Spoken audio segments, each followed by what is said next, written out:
পরিকল্পনা অত্যন্ত গুরুত্বপূর্ণ, এটা আমাদের জীবনে অত্যন্ত আবশ্যক, এটা আমাদের জীবনে। কিন্তু এই পরিকল্পনা ঠিক কতটা হওয়া উচিত, অর্থাৎ এই পরিকল্পনার সম্পর্কে কতটা চিন্তা করা উচিত, কতটা ভবিষ্যতের বিষয়ে চিন্তা করা উচিত। এবার দূরদর্শিতা অত্যন্ত বিশিষ্ট গুণ মানব জীবনে, কিন্তু দূরদর্শিতায় এতটাও মগ্ন হওয়া উচিত নয় যে কাছের জিনিসগুলোই নজরে না পড়ে। আজকের কথা বাদ দিয়ে শুধুই ভবিষ্যৎ নিয়ে চিন্তা করা অনুচিত। এবার দেখুন, পরিকল্পনা করুন, কিন্তু তার থেকে বেশি উপভোগ করুন। এই মুহূর্ত সম্পর্কে অবগত নয়, কিন্তু ভবিষ্যতের কথা আমরা চিন্তা করতে থাকি। আমি এটা অনুভব করতে চাই, ওইটা অনুভব করতে চাই, ওই আনন্দ প্রাপ্ত করতে চাই। এটা অনুচিত। পরিকল্পনা করুন, সংযত করুন, কিন্তু আজকে, বর্তমানকে, এই মুহূর্তকে, জীবনের বাস্তবিক আনন্দ এটা, আর জীবনযাপনের সবথেকে শ্রেষ্ঠ পথও এটা। আসুন আমার সাথে ভালোবেসে বলুন, রাধা রাধা। আকাঙ্ক্ষা কখন লোভে পরিণত হয়ে যায় তা কেউ বলতে পারে না। এবার তার পরিণাম কি হতে পারে তাও আমরা কেউ জানি না। আজ আমি আপনাকে বলছি, কোনো ব্যক্তি সবথেকে বেশি ক্ষতির সম্মুখীন তখনই হয় যখন সে এটা মনে করে যে সে সবথেকে বেশি সুরক্ষিত স্থানে রয়েছে। সে ভাবে যে সে সেখানে সুরক্ষিত রয়েছে। সে তখন অসাবধান হয়ে পড়ে, আর তখনই তাকে জীবনের সবথেকে বড় ক্ষতির সম্মুখীন হতে হয়। নিঃস্ব হয়ে যাওয়ার পরিস্থিতি কোনো মানুষের জীবনে তখনই আসে যখন তার কাছে প্রচুর সম্পত্তি থাকে এবং সে তার থেকেও অনেক বেশি সম্পত্তি অর্জন করতে চায়। সেই অনেক বেশি সম্পত্তি অর্জন করার চেষ্টায় সে এমন কিছু করে বসে যার ফলে তাকে সমস্ত সম্পত্তি হারাতে হতে পারে। একজন রচনাকার নিজেই নিজের প্রতিভা একদম শেষ করে দিতে পারে যখন সে অনেকগুলো কাজ নিজের কাঁধে নিয়ে নেয়। একটা গুরুত্বপূর্ণ কথা সবসময় মনে রাখবেন, আজ আপনি যেখানেই থাকুন না কেন, যেমনই যে কোনো স্থানেই থাকুন না কেন, এর পেছনে আপনার আকাঙ্ক্ষার একটা বিশাল ভূমিকা রয়েছে। কিন্তু মনে রাখবেন, আপনাকে শিখতে হবে যে কখন আর কিভাবে নিজের উচ্চাকাঙ্ক্ষাগুলিকে লাগাম পরাতে হবে, কারণ এটা অত্যন্ত আবশ্যক। তাই আসুন আর আমার সাথে ভালোবেসে বলুন, রাধা রাধা। বিপদ আপদ আপনাকে সন্ত্রস্ত করে রাখতে পারে, কিন্তু এই বিপদ প্রত্যেকের জীবনে কোনো না কোনো কারণে থাকে। এটা আপনাকে দেখায় যে আপনার মধ্যে কি খামতি রয়েছে, কেন রয়েছে। এই বিপদ হলো সেই মাধ্যম যার দ্বারা আপনি নিজের দুর্বলতাকে নিজের শক্তিতে পরিবর্তন করতে পারেন। একটা ফুলের দিকে তাকান।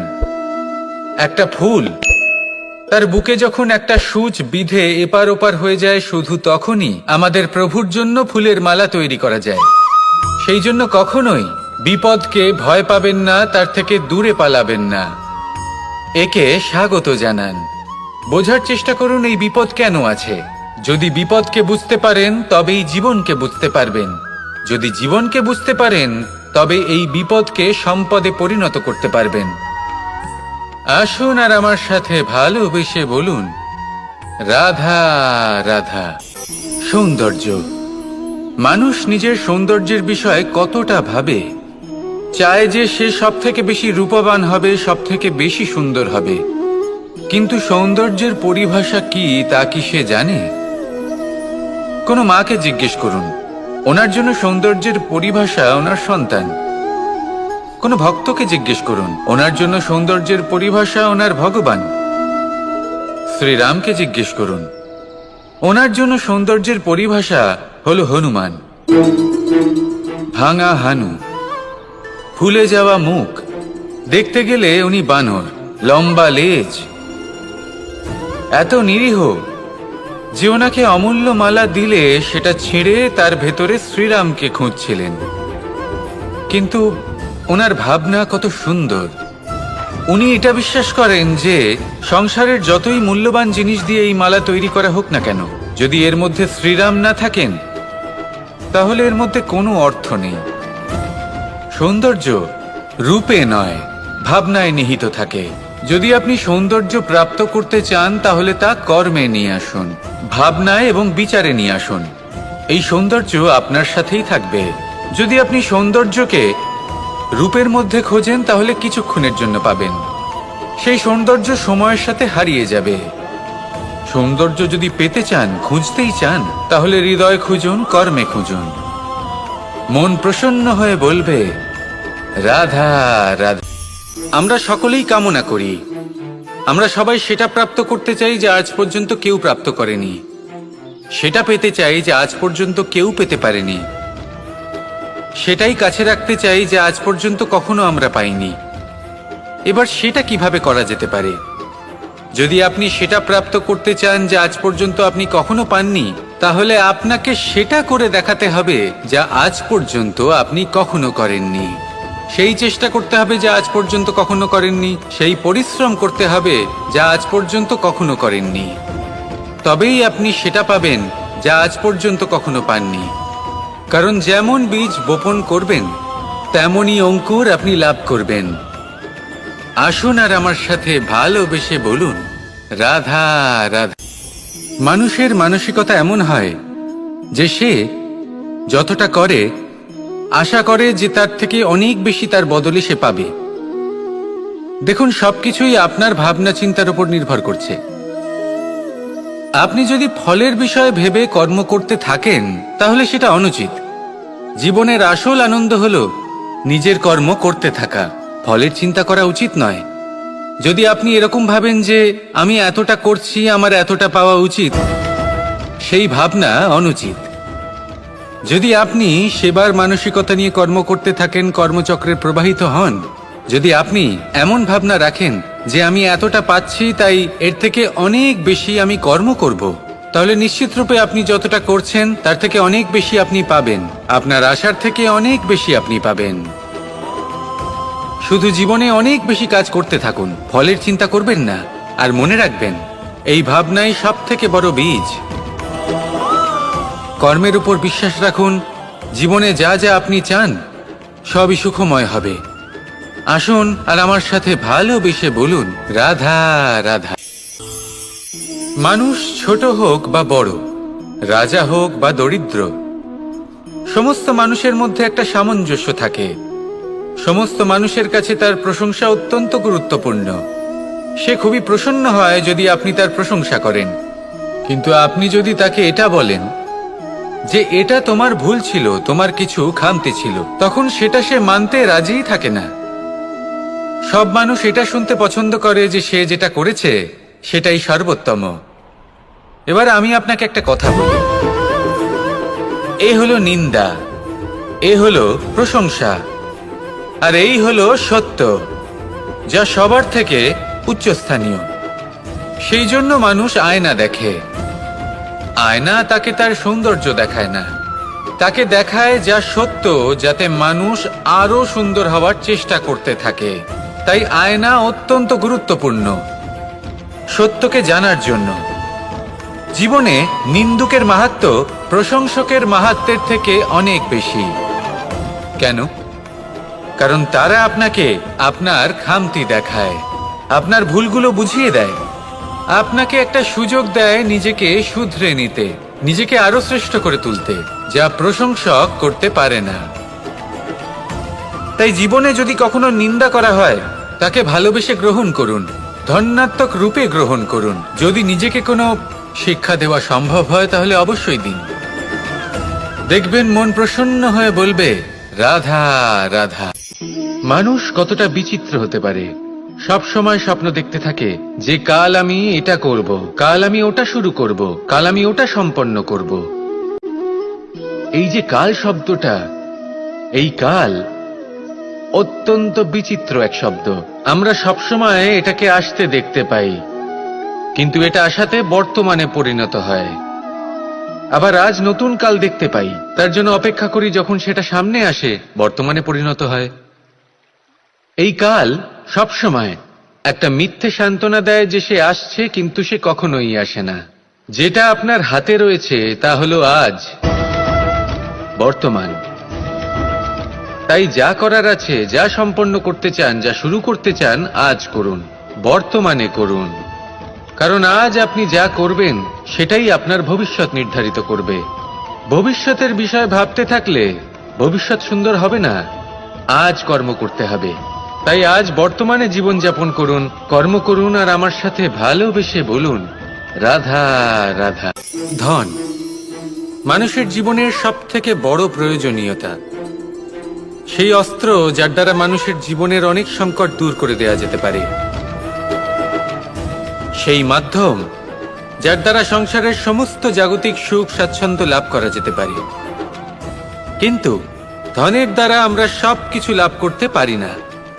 জাগতিক স্বাচ্ছন্দ্য আমরা লাভ করতে পারি, কিন্তু সুখ লাভ করতে পারবো না। সুখের উপকরণ আমরা লাভ করতে পারি, কিন্তু সুখের অনুভূতি লাভ করতে পারবো না। আনন্দ, সন্তোষ, প্রসন্নতা এগুলো ধন দ্বারা লাভ করা যায় না। কিন্তু হ্যাঁ, আনন্দ, সন্তোষ আর প্রসন্নতার সাথে যদি কোনো কাজ করেন তাহলে অবশ্যই ধন লাভ করবেন। তাহলে আসুন আর এই প্রসন্নতার সাথে বলুন, রাধা রাধা। মানুষের জীবনে সবসময় কিছু না কিছু ঘটে চলেছে। কখনো ভালো কিছু ঘটে, আবার কখনো দুর্ঘটনা ঘটে। এবার যখনই কোনো দুর্ঘটনা ঘটে, মানুষ ঈশ্বরের কাছে প্রার্থনা করে যে, হে ঈশ্বর, আমাকে রক্ষা করুন, এই বিপদ থেকে আমাকে উদ্ধার করুন। বা সে সেই সমস্ত দোষ চাপিয়ে দেয় নিজের প্রারব্ধ, নিজের ভাগ্যের ওপর। কিন্তু যদি আপনি গভীরভাবে ভাবেন, তাহলে প্রত্যেক দুর্ঘটনা, বাধা এবং বিপদ আপনার জীবনে শুধু একটাই উদ্দেশ্য নিয়ে আসে, আপনাকে আরো যোগ্য করে তোলার জন্য। যদি আপনাদের একটা উদাহরণ দিই, বর্ষার ঋতুতে যখন প্রচন্ড মাত্রায় বৃষ্টি পড়ে, ছাদ থেকে জল পড়তে থাকে, তখন আপনি নিশ্চিত করে নেন, স্থির করে নেন যে এবার আমি এই ছাদকে নতুন করে বানিয়ে তুলব, আরো শক্তিশালী বানিয়ে তুলব, আরো দৃঢ় বানাবো। আপনার জীবনে যখন কোনো অসুখ করে, তারপর আপনি জীবনে আরো সাবধানী হয়ে যান, আরো সতর্ক হয়ে যান, স্থির করে নেন যে এটা যেন দ্বিতীয়বার না হয়। ঠিক কিনা? এই বিপদ, এই দুর্ঘটনা, এই সংকট, এগুলো জীবনে আসবে আপনাকে আরো শ্রেষ্ঠ করে তোলার জন্য। এবার এটা আপনার ওপর। আপনি একে ভাগ্যের পরিহাস বলে মনে করবেন, নাকি ঈশ্বরের সংকেত মনে করবেন, যিনি আপনাকে আরো শ্রেষ্ঠ করে তুলতে চান। সিদ্ধান্ত আপনারই। আসুন আর আমার সাথে ভালোবেসে বলুন, রাধা রাধা। সংসারে দুই ধরনের পথ হয়, উচিত পথ আর অনুচিত পথ। একটা শুভর দিকে নিয়ে যায় আর একটা অশুভর দিকে নিয়ে যায়। অনেক সময় অজ্ঞানতাবশত জীবনে আমরা সেই পথ নির্বাচন করে নিই যা আসলে অনুচিত। তারপর নিজেকে আশ্বস্তও করে ফেলি যে এই পথেই চলতে হবে, এখান থেকে ফেরার পথ নেই। কিন্তু যদি সত্যি বলি, তাহলে এটা শুধুই আপনার ভ্রম। আপনার মধ্যে শুধুমাত্র একটু দৃঢ়তার অভাব আছে, তা জাগ্রত করুন আর বাড়িয়ে তুলুন। আপনি দেখবেন এই সংসারে এমন কোনো পথ নেই যেখান থেকে ফিরে আসা সম্ভব নয়। এমন কোনো মানসিকতা নেই যা বদলানো সম্ভব নয়। যদি আজ এই মুহূর্তে আপনার মনে হয়ে থাকে যে আপনি কোনো অনুচিত পথে আছেন আর আপনি কোনো শুভ পথে যেতে চান, তাহলে ওখান থেকে ঘুরুন আর ফিরে আসুন, আবার সেই মোড়ে ফিরে আসুন আর সেই পথ নির্বাচন করুন যা আপনার জন্য শুভ। একটু সময় অবশ্যই লাগবে, কিন্তু নিশ্চিত রূপে আপনার উদ্দেশ্য এবং আপনার গন্তব্য এই দুই অনেক শ্রেষ্ঠ হয়ে উঠবে। তাহলে আসুন আর আমার সাথে ভালোবেসে বলুন, রাধা রাধা। কোনো গাছের গায়ে লেগে থাকা ফলকে দেখুন, সে কতটা সুখী অনুভব করে, কতটা সুরক্ষিত অনুভব করে। তার যে খাবারের প্রয়োজন পড়ে তা সে গাছের শিকড় থেকে পেয়ে যায়। গাছের শাখা, ডাল তাকে সাহায্য করে থাকে, পাতা তাকে আশ্রয় দেয়, ওকে ছায়া প্রদান করে। কিন্তু সেই ফল যদি ওখানেই থাকে, তাহলে কি হবে? উচিত হবে না। ওই ফলকে ছেড়ে পড়ে যেতে হবে, মাটিতে পড়তে হবে, সেটা ফেটে যেতে হবে, নিজের বীজকে মাটির নিচের অন্ধকারে পৌঁছে দিতে হবে। তারপর সে রূপ পাল্টাবে আর এক অঙ্কুরে রূপান্তরিত হবে। অঙ্কুর যা বৃক্ষে রূপান্তরিত হবে, বৃক্ষ যা অনেক ফলকে জন্ম দেবে। সেইভাবেই আপনি জীবনে যদি মহান কিছু করতে চান, শ্রেষ্ঠ কোনো কাজ করতে চান, তাহলে আপনাকে সুরক্ষা ক্ষেত্র থেকে বেরিয়ে আসতেই হবে আর কর্ম করতে হবে। দেখুন, সোনাকেও কুন্দন হবার জন্য তপ্ত হতে হয়, আপনাকেও মহান হবার জন্য কর্ম তো করতেই হবে। তাই কর্ম করুন, মহান হয়ে উঠুন, আর আমার সাথে ভালোবেসে বলুন, রাধা রাধা। কখনো কোনো চাতক পাখিকে দেখেছেন? কথায় আছে যে বছরে মাত্র একবার সে তার তৃষ্ণা মিটিয়ে থাকে, আর তাও আকাশে ভেসে থাকা মেঘের দ্বারা ঘটানো বৃষ্টির জলের ফোঁটা থেকে। আর কোথাও থেকে সে তার তৃষ্ণা পূরণ করে না। সারা বছর সে নিদারুণ গরম সহ্য করে, তীব্র শীতও সহ্য করে, শুধু এই আশা নিয়ে যে বছরে একবার অন্তত সেই মেঘের ঘন ঘটা হবে, বৃষ্টি হবে, আর সে তার তৃষ্ণা নিবারণ করবে। এটা আসলে কি? এটা আসলে বিশ্বাস। সেই বিশ্বাস যে বছরে একবার সেই মেঘ আসবে তৃষ্ণা নিবারণ করতে। যেমন দেখুন, একটা সূর্যমুখী ফুল সারা রাত অন্ধকারের সাথে যুদ্ধ করে, কারণ তার বিশ্বাস যে ভোরবেলায় সূর্য তাকে অবশ্যই দর্শন দেবেন। সেটাও বিশ্বাস ছিল যার উপর ভরসা করে মনু একটা নৌকা নিয়ে বেরিয়ে পড়েছিলেন এবং সমস্ত সৃষ্টিকে প্রলয়ের হাত থেকে বাঁচিয়েছিলেন। সেটাও ছিল ভালোবাসার প্রতি বিশ্বাস, যার উপর ভরসা করে বানর এবং ভাল্লুক সেনা নিয়ে শ্রীরাম আক্রমণ করেছিলেন সমস্ত বরদানপ্রাপ্ত অসুরগণ এবং রাক্ষসগণের লঙ্কায় এবং জয় লাভ করেছিলেন। এই বিশ্বাসই হল এই বিশ্বের আশা। বিশ্বাস রাখুন যে আপনি হলেন সর্বশ্রেষ্ঠ এবং শুধুই নিজের কর্ম করতে থাকুন। এই বিশ্বাসের আশাই আপনাকে প্রতি মুহূর্তে বল প্রদান করবে। এ হলো আমার বিশ্বাস।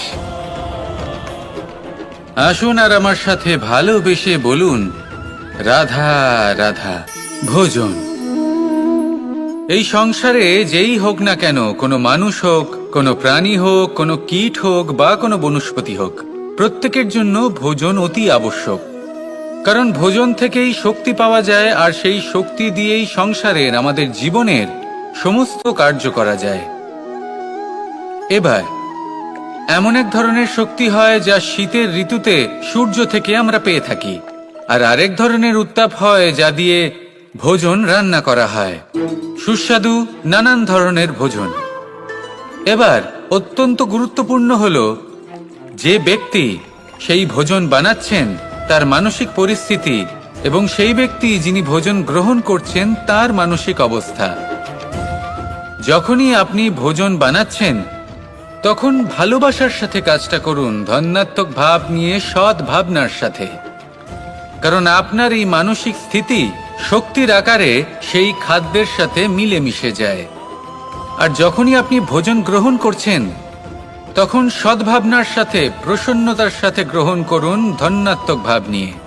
যদি আপনি প্রসন্নতার সাথে রান্না করেন, প্রসন্নতার সাথে খাদ্য গ্রহণ করেন, তাহলে আপনি প্রসন্নই থাকবেন, আর মন সুপ্রসন্ন হয়েই বলবে, রাধা রাধা।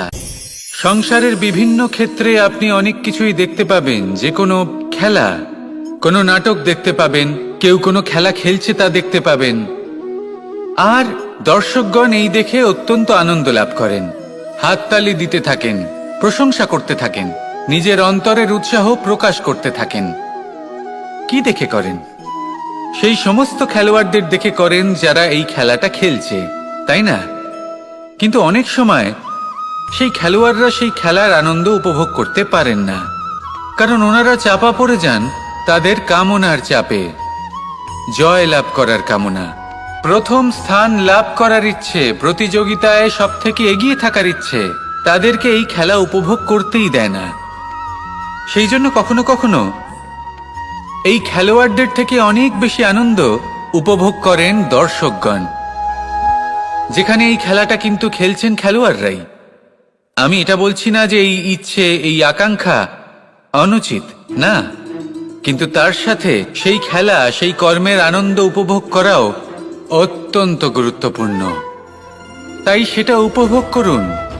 যে উৎসাহ আপনি উপভোগ করছেন তা যাপন করা অত্যন্ত গুরুত্বপূর্ণ। দেখুন, সত্যি বলতে এটা কিন্তু আপনার অধিকারও বটে। আপনি যে কর্ম করছেন তার ফল তো আপনি অবশ্যই পাবেন। সেটা যখন আপনি পাচ্ছেন তখন আপনার তা উপভোগ করা উচিত।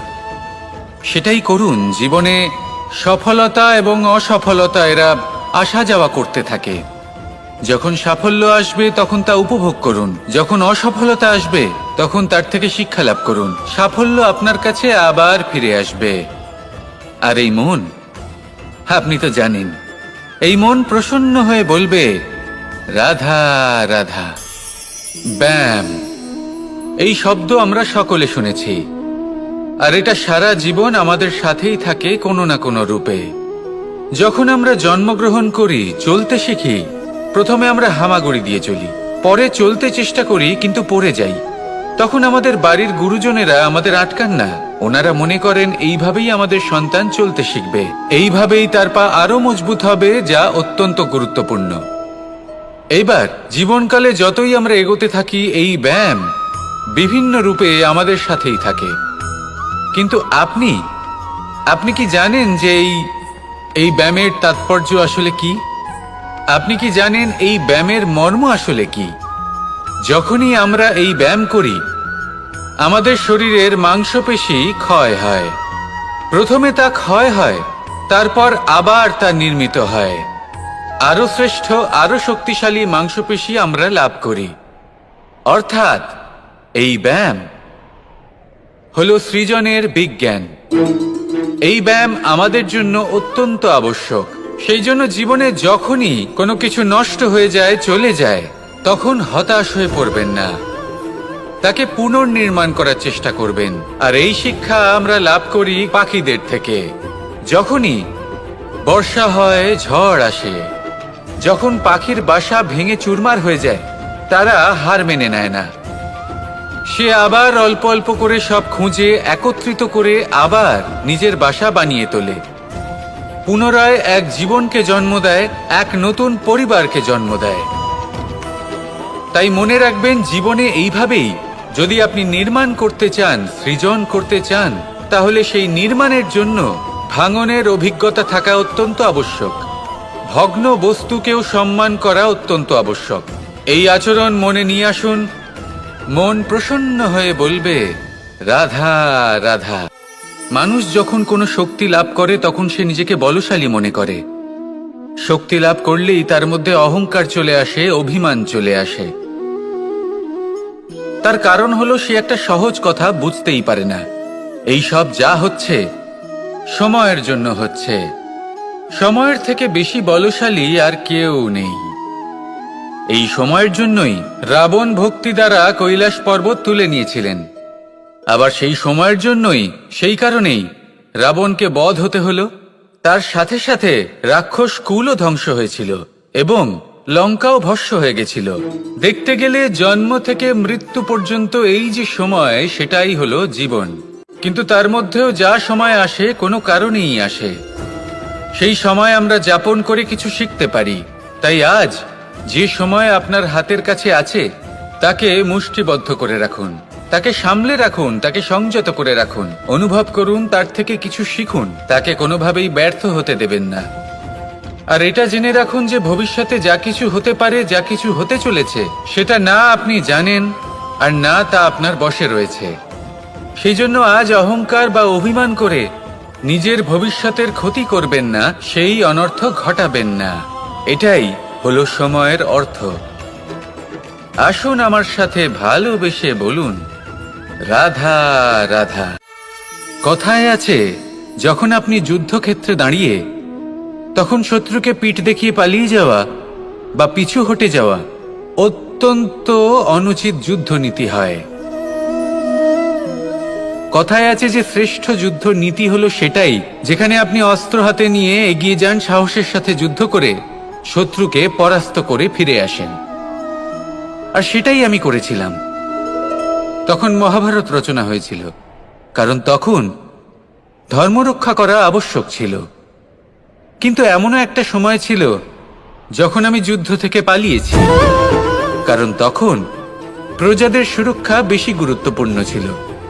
আমার গায়ে যুদ্ধ বিমুখ হবার কলঙ্ক লাগিয়েছিল, কিন্তু ঠিক আছে, আমি সেটাই করেছিলাম যেটা প্রয়োজনীয় ছিল। শ্রীরামও লঙ্কা গিয়ে রাবণকে হত্যা করার পূর্বে 4 মাস ধরে অপেক্ষা করেছিলেন। অপেক্ষায় ছিলেন কবে সেই সেতু সম্পন্ন হবে। তারপরে গিয়ে রাবণকে পরাস্ত করলেন, তাকে বধ করলেন। জীবনে কখনো কখনো থেমে যাওয়া বা পিছু হটে যাওয়া কার্যকর হতে পারে। এটা প্রত্যেক সময়ের উপরে নির্ভর করে। শত্রু যে কেউ হতে পারে, যখন খুশি আক্রমণ করতে পারে। কোনো মানুষ হতে পারে, আবার কোনো দানবও হতে পারে। আমাদের নিজেদের মানসিকতা হতে পারে, কোনো অসুখ হতে পারে, মহামারীও হতে পারে। সেক্ষেত্রে সেটাই করুন যেটা উচিত মনে হয়। দেখুন, প্রত্যেকবার নারায়ণ তো আপনাকে সাহায্য করতে আসবেন না। অনেক সময় মানুষকে নিজেকেই সেই বাধার সম্মুখীন হয়ে তাকে পরাস্ত করতে হয়। আর এমনিতেও কথায় আছে যে প্রত্যেক নরের মধ্যে নারায়ণ আছেন। তাই অন্তরের নারায়ণকে জাগ্রত করুন, আর যা সমস্যা আছে তাকে সমাপ্ত করে ফেলুন, তা সে যতই পিছু হটে করতে হোক না কেন। আসুন আর আমার সাথে ভালোবেসে বলুন, রাধা রাধা। গুরু, যিনি পথ দেখান, আমাদের জীবনে অত্যন্ত গুরুত্বপূর্ণ, অত্যন্ত আবশ্যক। কিন্তু কিছু মানুষ মনে করেন যে গুরুর কোনো প্রয়োজন নেই, কারণ এই সমগ্র জ্ঞান মানুষের অন্তরেই নিহিত রয়েছে। এবার প্রশ্ন এটাই, যদি সমস্ত জ্ঞান মানুষের অন্তরে নিহিত থাকে, তাহলে গুরুর কি প্রয়োজন? আর যারা আজ পর্যন্ত গুরুকে মেনে এসেছেন, তারা কি অনুচিত করেছেন? এর উত্তর আমি আপনাকে দেব একটা উদাহরণ দ্বারা। একটা কাঠ যা জ্বলনশীল, জ্বলনের ঊর্জা তার অন্তরে নিহিত রয়েছে, কিন্তু তার জ্বলনের জন্য বাইরে থেকে একটা অনুঘটকের প্রয়োজন হয়। এই অনুঘটকই হলেন আপনার গুরু। উত্তাপ যা একটা কাঠকে জ্বালাতে পারে, সেই উত্তাপ হলো গুরুর প্রচেষ্টা। যদি সেই গুরুই না থাকে, তার প্রচেষ্টাই না থাকে, তাহলে সেই সমস্ত জ্ঞান যা মানুষের অন্তরে নিহিত, তা ব্যর্থ হয়ে যাবে। যদি আপনার সাথে আপনার গুরু থাকেন, আপনার পথ প্রদর্শন করেন, আপনার অন্তরের জ্ঞানকে বাইরে নিয়ে আসতে পারেন, তাহলে তাকে সম্মান করুন। আর আমার সাথে ভালোবেসে বলুন, রাধা রাধা। মানুষ সত্যের সাথে অবগত হবার জন্য ব্যাকুল হয়ে থাকে, চিরকাল চেষ্টা করতে থাকে। জন্ম থেকেই তার মনে এই ইচ্ছে জাগ্রত হয় সত্যিটা কি সেটা জানতে। এবার এই ইচ্ছে, এটা পূর্ণ কিভাবে করা যেতে পারে? কারণ মনে হয় যে জ্ঞান অর্জন করলেই এই ইচ্ছে পূর্ণ হতে পারে। তাই কেউ কেউ জ্ঞানের পেছনে ছুটতে থাকেন। কেউ এটা ভাবেন যে এই ইচ্ছে পূর্ণ করা যেতে পারে ধন আর শক্তির দ্বারা, তাই তারা ধন আর শক্তি প্রাপ্ত করতে চান। কেউ আবার ভাবেন যে অন্তরের মন্থন দ্বারা এটা সম্ভব হতে পারে। এবার এটাও সত্যি যে মন্থন করলে অমৃত লাভও সম্ভব হতে পারে, কিন্তু তার জন্য এই মন্থন করার জন্য একটা উচিত দিকে অগ্রসর হওয়া প্রয়োজনীয়। উচিত সংযমের দ্বারা সামনে এগোতে হবে, আর কোনো আশা না করে সামনে এগিয়ে যেতে হবে, তবেই এটা সম্ভব হতে পারে। একটা বাদ্যযন্ত্রের কথা ভেবে দেখা যাক। তার থেকে সুর তখনই নির্গত হয় যখন তার তারগুলি ঠিক করে বাঁধা হয়। যদি বেশি বেঁধে ফেলা হয়, তাহলে তার ছিঁড়ে যেতে পারে, আর যদি ঢিলে থেকে যায়, তাহলে তার থেকে উচিত সুর নির্গত হবে না। একটা অত্যন্ত গুরুত্বপূর্ণ কথা মনে রাখবেন, সত্যকে লাভ করার প্রাথমিক আধার হলো অনুশাসন।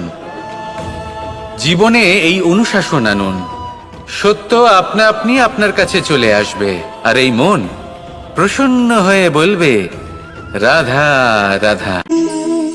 অহংকার এ হলো ছোট একটা শব্দ, কিন্তু এর প্রভাব অত্যন্ত বৃহৎ হয়ে থাকে। আর সব থেকে বড় সমস্যা হলো, মানুষ আজ অবধি বুঝতেই পারেনি যে এই অহংকারের বাস্তব রূপ কিরকম। কেউ একে গর্বের নাম দেন, কেউ একে আত্মসম্মানের নাম দিয়ে থাকেন, এবং কোথাও একটা এমন সময় চলে আসে যখন সময় এই অহংকারকে ভেঙে খান খান করে দেয়। আর তখন না গর্ব আপনাকে বাঁচাতে পারে, না আপনার আত্মসম্মান। এখন যদি আপনাকে উদাহরণ দিই, তাহলে যেখানে আপনি বসে আছেন সেই ঘরেই ওপরে তাকান, সেই ছাদের দিকে। যদি এই ছাদ অহংকার করতে থাকে যে দেখো আমি তো সব থেকে উঁচু জায়গায় আছি, আমার চেয়ে ওপরে আর কেউ নেই, আমি এই ঘরে থাকা সমস্ত ব্যক্তিকে ছায়া প্রদান করি, যদি এই অহংকার এসে যায় তাহলে কি? একবার ভেবে দেখুন, যদি পরের দিন তার উপর আরো একটা তলা বানিয়ে দেওয়া হয় তাহলে কি? এই ছাদ যার নিজের উঁচু হবার অহংকার ছিল, যে সব থেকে ওপরে ছিল, সে এবার পায়ের তলায় চলে এসছে। এটাই হয়ে থাকে। মনে কখনোই অহংকার পোষণ করবেন না। যদি মনের মধ্যে কিছু রাখতে চান তাহলে প্রেমের ভাব রাখুন, স্নেহ রাখুন। এই অহংকারকে আপনি যা ইচ্ছে নাম দিন, গর্ব হোক, আত্মসম্মান হোক, এর দ্বারা আপনার কোনোভাবেই কোনো লাভ হবে না। তাহলে এই অহংকারকে ত্যাগ করুন আর আমার সাথে ভালোবেসে বলুন, রাধা রাধা। কখনো কোনো বৃক্ষকে দেখেছেন? এই ধরিত্রী থেকে ততটুকুই জল নেয় যতটুকু তার প্রয়োজন। কোনো প্রাণীকে দেখুন, এই প্রকৃতি থেকে ততটুকুই খাবার গ্রহণ করবে যতটুকু তার খিদে রয়েছে, খিদে মিটে গেলে আর খাবে না। এবার মনুষ্যকে দেখুন, সে নিজের জীবনে যা কিছু পেয়েছে, বস্তু, ধন, খাবার, শক্তি, প্রয়োজনের থেকে অনেক বেশি লাভ করার চেষ্টা করে থাকে। প্রয়োজনের থেকে বেশি যদি পেয়েও যায় তাহলেও তার কম মনে হয়। এবার এরকম ঠিক কেন হয়? এর পেছনের কারণ কি? কারণ হলো লোভ। লোভের আগুন কিছু এমন হয়, যদি মানুষের মনে একবার প্রজ্বলিত হয় তাহলে শুধু বাড়তেই থাকে। ততক্ষণ বাড়বে যতক্ষণ না আপনি নিজে তাকে বাধা দিচ্ছেন। তবে এই লোভের আগুন নিয়ন্ত্রণ করা সম্ভব। পরিমিতিবোধ, পরিমিতিবোধের চিন্তা। আপনাকে শুধু নিজেকে একটা সরল প্রশ্ন করতে হবে। যখনই মনের মধ্যে কোনো বস্তুর প্রতি, শক্তির প্রতি, ধনের প্রতি, ভোজনের প্রতি লোভ বেড়ে যায়, নিজেকে প্রশ্ন করুন, এটা কি আমার কাছে ততটাই প্রয়োজনীয় যতটা একটা বৃক্ষের কাছে জল, যতটা একটা প্রাণীর কাছে ভোজন? এটা কি ততটাই প্রয়োজনীয়? যদি উত্তর না হয় তাহলে নিজেকে সেখানেই বাধা দিন, সেই ভাবনা সেখানেই ত্যাগ করুন, কারণ সেটাই হলো লোভ। ঠিক এইভাবেই প্রয়োজনীয়তার চিন্তা করে আস্তে আস্তে এই মন নির্লোভ হয়ে উঠবে, আর এই মন প্রসন্ন হয়ে বলবে, রাধা রাধা। পরিচ্ছন্নতা। বর্তমানের এই প্রজন্ম আগের প্রজন্মের এই যে অতি শুদ্ধতার অভ্যেস ছিল তা নিয়ে ঠাট্টা করে, তাকে মূর্খতা মনে করে। বুঝতেই পারে না কেন। আমাদের মা, ঠাকুমা, দিদিমা, এদের দেখেছি সকালে উঠে সবার আগে স্নান করেন। কেন? বুঝতেই পারে না। কেন কথায় কথায় বারান্দা, উঠোন পরিষ্কার করা হয়? বুঝতেই পারে না। অনেক মানুষজন এটাকে ধার্মিক এবং অন্ধবিশ্বাস বলে, কিন্তু যদি আমি আপনাকে সত্যি কথা বলি, প্রত্যেক ধর্ম বিজ্ঞানসম্মত। প্রত্যেক কাজের পেছনে বৈজ্ঞানিক সত্যতা লুকিয়ে রয়েছে, কিন্তু প্রত্যেক মানুষ সেই নিয়ে কতটা ভাবেন, কতটা বোঝেন আর কি পদক্ষেপ নেন তা হলো আলাদা এবং অত্যন্ত গুরুত্বপূর্ণ, কিন্তু তা হলো বিজ্ঞানসম্মত। আজও যখন আমি আগে বাড়ি যাই, মা সবার আগে আমার হাত পা ধুয়ে দেন, তারপর সবকিছু। তাই আপনি পরিচ্ছন্ন থাকুন, তাহলে আপনি সুস্থ থাকবেন। তখনই আপনার মনে ভক্তিভাব আসবে, তখনই এই সমগ্র সংসারকে সামলানোর শক্তি অর্জন করতে পারবেন। তাহলে পরিচ্ছন্ন থাকুন, সব ভালো থাকবে। রাধা রাধা। ধর্ম। আমরা সকলে ধর্মের বিষয়ে কথা বলি, কখনো নিজের ধর্মের বিষয় আর কখনো অন্যের ধর্মের বিষয়। কখনো আমরা অধর্ম দেখলে সেই বিষয়ে কথা বলি। অনেক রকম আলোচনা হয়, কিন্তু এই ধর্ম আসলে কি সেটা কি কেউ বোঝে? যদি আমি আপনাকে উত্তর দিই, এই উত্তর সরল। ধর্ম হলো তাই যা মানুষকে অন্য মানুষের সাথে, সমস্ত বিশ্ব সংসারের সাথে আনন্দ সহকারে বাঁচতে শেখায়। সেই জন্য আপনি যদি কখনো কোনো ধর্মীয় স্থানে যান, সেই ধর্মীয় স্থানে গিয়ে আপনার শান্তির অনুভূতি হয়, তাই না? কিন্তু দেখুন, ধর্মের জ্ঞান থাকলেই সেই মানুষ ধর্মের পথে চলতে পারবে এমন কোনো কথা নেই। অনেক সময় সম্পর্কে যখন সংঘর্ষ বেড়ে যায়, তখন ইচ্ছের জন্ম হয়, ক্রোধের জন্ম হয়, অহংকারের জন্ম হয়, আর তারপর বিনাশ হয়ে যায় এই ধর্মের। সেই জন্য দ্বিতীয় সবথেকে গুরুত্বপূর্ণ গুণ যা আমার সারথীর মধ্যে থাকা উচিত, তা হলো ধর্মবীর হওয়া। এবার দেখতে হবে সেটাই যে কে হবে সেই ব্যক্তি যিনি এই স্বয়ম্বরে নিজের ধর্মে অটল থাকবেন। কারণ সেই ব্যক্তি এই সংসার থেকে সরে এসে ধর্মের পুনঃস্থাপনের এই মহাকার্যে আমার সারথি হতে পারবেন। তাহলে আসুন আমার সাথে ভালোবেসে বলুন, রাধা রাধা। মানুষ কতটা শক্তিশালী হয়, তার কতটা সামর্থ্য রয়েছে, সে কতটা প্রতিভাশালী হয়, এটা হয়তো বলার কোনো দরকারই নেই। আজকের দিনে সবাই জানে যে মানুষ কি না করতে পারে। মানুষ চাইলে সবকিছু করতে পারে। মানুষ যদি চায় মাছের মতো জলে সাঁতার কাটতে পারে। মানুষ যদি চায় হিমালয়ের মাথা নতও করতে পারে। মানুষ যদি চায় সমুদ্র থেকে মুক্ত সংগ্রহ করতে পারে। মানুষ যদি চায় তাহলে আকাশের পাখির মতো বিচরণ করতে পারে। মানুষ চাইলে সব কিছু পেতে পারে। সে জ্ঞান, সম্পত্তি, পরিবার, সাফল্য, সবকিছু। যদি কিছু থাকে যেটা সে গ্রহণ করতে চায় না, সেটা হলো তার দোষ, তার ভুল। মানুষ এসব কখনো গ্রহণ করতে চায় না। কিন্তু যেদিন মানুষ তার দোষ বুঝতে পারবে, নিজের ভুল বুঝতে পারবে, সেটা স্বীকার করতে পারবে, আর সেটা ঠিক করার পথে অগ্রসর হবে, তাতে সে সফলও হবে, সেদিন সে প্রকৃত রূপে মানুষ বলে গণ্য হবে। সেদিন সে মুক্তি লাভ করবে। ভুল সবাই করে, দোষ সকলের মধ্যে থাকে। সেটা গ্রহণ করুন, তা সংশোধন করার চেষ্টা করুন। জীবনে এগিয়ে যেতে পারবেন। আর আমার সাথে ভালোবেসে বলুন, রাধা রাধা। ধৈর্য, এই ধৈর্য কি কোনো গুণ, কোনো অনুভূতি, কোনো দৃষ্টিভঙ্গি? আমার জন্য ধৈর্য এক বাহন। আপনি হয়তো ভাবছেন, এই কেমন বাহন?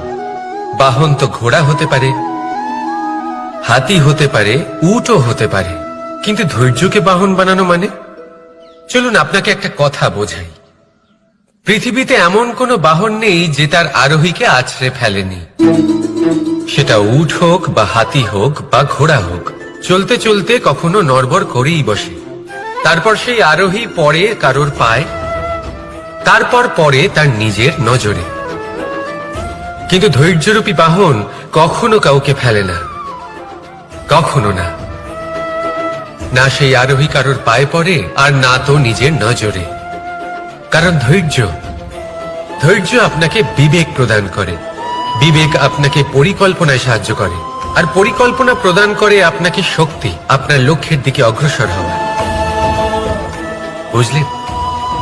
ধৈর্যকে সঙ্গে রাখুন, নিজেকে আরো ধৈর্যশীল করে তুলুন।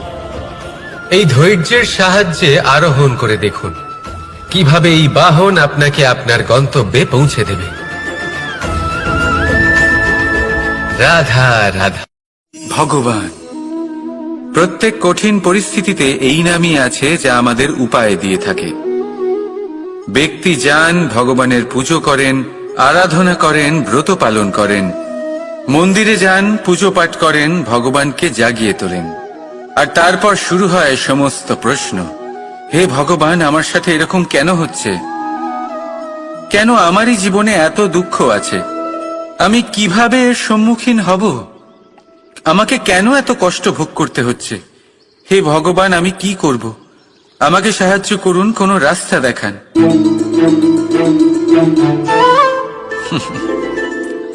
চলুন আমি আপনাকে একটা প্রশ্ন করি। মন্দিরে যাওয়ার চেষ্টা করার আগে আপনি কি জীবনে ততটা চেষ্টা করেছেন যতটা সেই সমস্যাকে দূর করার জন্য দরকার ছিল? দ্বিতীয় প্রশ্ন, ভগবানকে জাগানোর পূর্বে আপনি কি নিজেকে জাগিয়ে তুলেছেন? আপনি কি আলস্য ত্যাগ করেছেন? তৃতীয় প্রশ্ন, ভগবানকে জিজ্ঞাসা করার আগে আপনি কি নিজেকে জিজ্ঞাসা করেছেন যে আমি কেন এত অসফল হচ্ছি? যদি না করে থাকেন তাহলে সবার আগে এটা করুন। আপনি সমস্ত প্রশ্নের উত্তর পাবেন, সমস্ত বিপদের পরিত্রাণ পাবেন। অন্য কোথাও নয়, নিজের ভেতরে তাকিয়ে দেখুন। চেষ্টা করুন নিজেকে জাগিয়ে তোলার। আপনি সফল অবশ্যই হবেন, কারণ এই পরমাত্মা, ওই পরমেশ্বর, ওই পরব্রহ্ম আপনার মধ্যেই তো আছে। রাধা রাধা।